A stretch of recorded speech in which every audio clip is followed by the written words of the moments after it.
overcome a sales slump? We've all been there. I'm Mark Hunter, the Sales Hunter. I talk about this in my book, A Mind for Sales. I want you to hit subscribe. I put a new video out like this every week. And jump to my website, thesaleshunter.com. The Sales Hunter University right now has a very special deal on what I call the A Mind for Sales Masterclass. And I encourage you to get it, because I'll tell you what, it will change your career. Now, let's talk about how do you overcome a sales slump.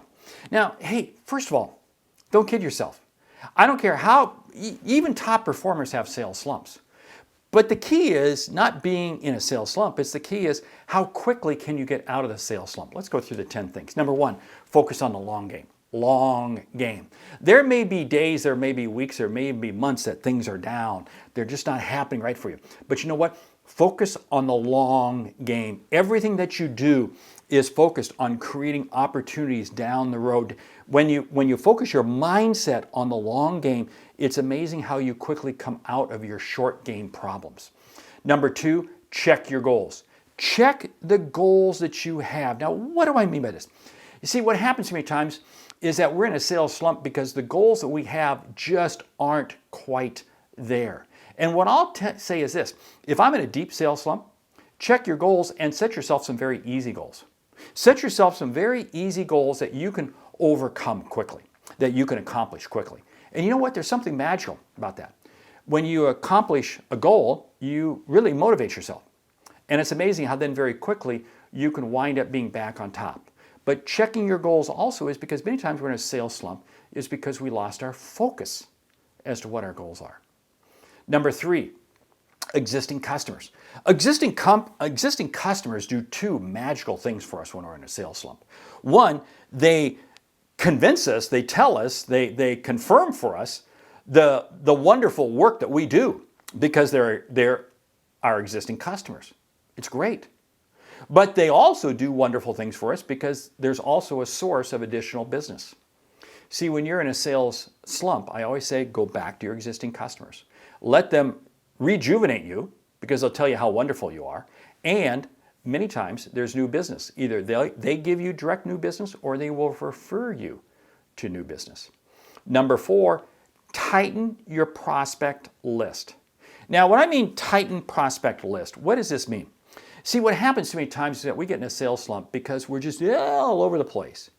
Or we say, wow, there's no prospects. I don't have anybody to prospect. It's always one of the two. What I say is tighten your prospect list around your ICP, your ideal customer profile, the persona that you want to focus in on.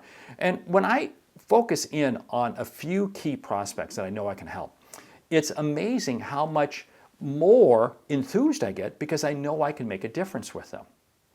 Number five, commitment to others. You see, when we get in a sales slump, we become very self-centered. We become very focused on just what we can do for ourselves, and we expect you to do this for ourselves. I hear this all the time from salespeople. When salespeople call me and they're whining, it's because they're so committed. They're so focused on themselves. You have to make a commitment to others to help them. And when you make a commitment to others, you're holding yourself to a higher standard. You're being accountable to yourself, and that is absolutely key. Number six builds right on this, commitment to yourself.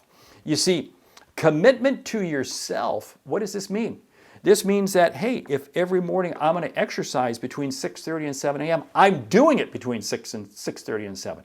Commitment to yourself means you're putting meetings with yourself on your calendar and you're sticking with them. Right now on my calendar, it says videos, Wednesday sales tip videos. That is the activity I've committed to myself to do during this time block I'm doing right now. You see, it's a commitment to myself. You see, what's very interesting is the more we make commitments to ourselves, we honor commitments to ourselves, the easier it will be for us to be committed to other people, and we'll actually hold ourselves to that level of standard. Number seven, create a success list. What's a success list? Take a piece of paper, and I want you to write down everything that's gone right, everything you've been able to make happen over the last several weeks, last several months, last several years, whatever it is. And you go through that list and you go, wow, I've really been able to accomplish a lot.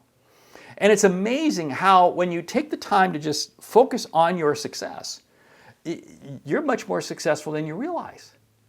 And past success will replicate itself. It will. Now, I'm not saying past performance, drives what's going to happen in the future.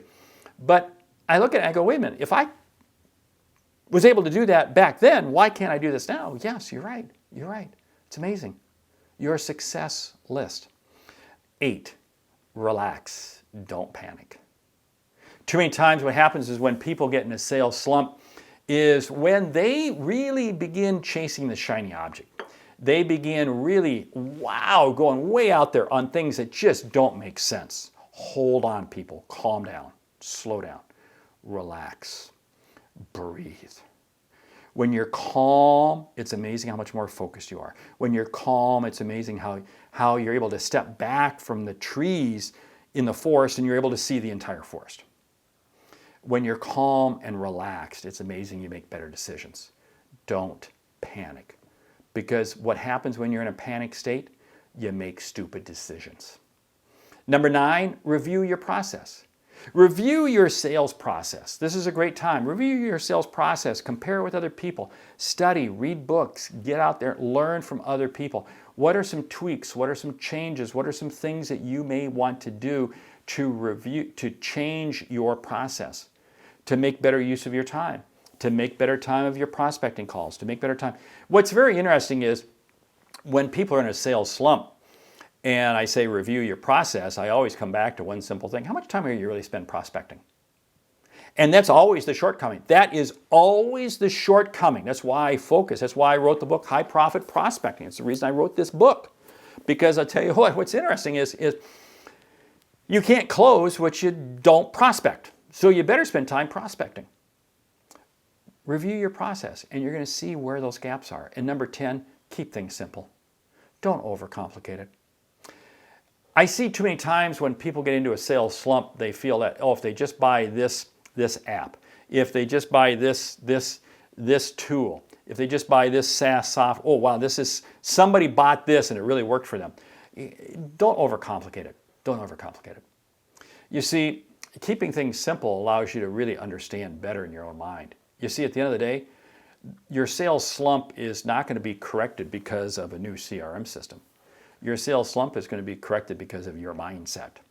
Yes. Hey, I'm Mark Hunter, the Sales Hunter. Walked you through the 10 things that you need to be doing to help you overcome a sales slump.